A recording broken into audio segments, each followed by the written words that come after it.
والنبي لا ضحكك دلوقتي. شوف احنا بنتكلم على زهران الميداني واللي عمله في ترامب والحاجات دي، وانت تلاقي خبر عندك والله العظيم هيعمل لك حموضه دلوقتي. انت تعرف ان في قائمه هتنزل، انتخابات دي فازت خلاص يعني، قائمه فيها اسماء ناس رجاله وستات.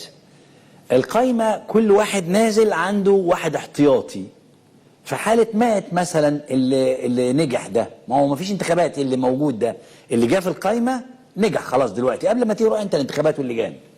فكل واحد موجود عنده واحد احتياطي خلاص. بص بقى على المفاجاه، اذا مات بقى المرشح ده اللي نجح اثناء الدوره، الاحتياطي ياخد مكانه على طول من غير انتخابات. خد بقى اللي جايه دي في صفحه صحيح مصر، قائمه التوريث الوطنيه من اجل مصر سابقا. البرلمان المصري عندما يتكلم اسم العائله بدل صوت الناخب.